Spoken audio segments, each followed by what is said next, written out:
22A జాబితాలోని భూముల రిజిస్ట్రేషన్ల సమస్యలను వీలైనంత త్వరగా పరిష్కరిస్తున్నట్లు రెవెన్యూ శాఖ మంత్రి పొంగులేటి శ్రీనివాసరెడ్డి చెప్పారు. ప్రతి సోమవారం ఉన్నతాధికారులతో సమీక్షిస్తున్నామన్న ఆయన 22A పరిధిలో రిలాక్సేషన్ వచ్చిన వాటిని క్లియర్ చేశామని వివరించారు.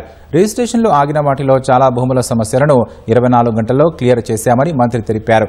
ఎక్కడైనా 1-2 ఆగిపోతే ఆందోళన చెందాల్సిన పనిలేదన్న మంత్రి సమస్యలు పరిష్కరిస్తామని హామీ ఇచ్చారు. 22Aకి సంబంధించి ప్రభుత్వ ఆస్తుల సమస్యలే ఎక్కువగా ఉన్నాయని వివరించారు.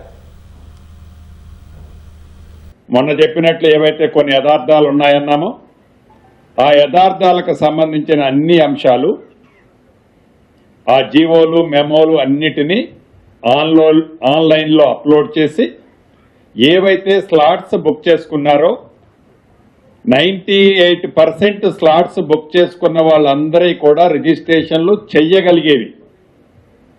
22A పరిధిలోకి రిలాక్సేషన్ గతంలో వచ్చి ఉన్న వాటిని రిలాక్సేషన్ చేసిన వాటిని క్లియర్ చేయటం జరిగింది.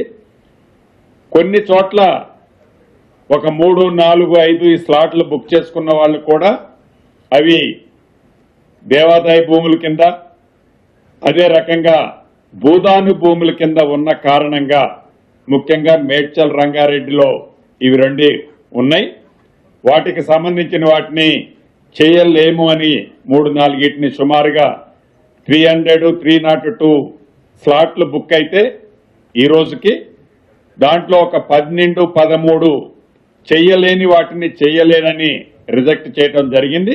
స్లాట్లు బుక్ చేసిన వాళ్ళు రిజిస్ట్రేషన్ ఫీజు కట్టారో నాకు తెలిసి ఈ వీకెండ్ లోపు వీళ్ళు గతంలో స్లాట్లు బుక్ చేసి వివిధ కారణాల లేక చేత రిజిస్ట్రేషన్ చేయని వాళ్ళ పేమెంట్లు కూడా ఈ వీక్ ఎండ్ లోపు ఆ పేమెంట్లన్నిటిని కూడా వారి ఖాతాకి తిరిగి పంపటం జరుగుద్దని కూడా మీ ద్వారా రాష్ట్ర ప్రజలకి ముఖ్యంగా క్యూర్ ప్రాంతంలో ఉన్న నా కుటుంబ సభ్యులకి తెలియజేస్తాను.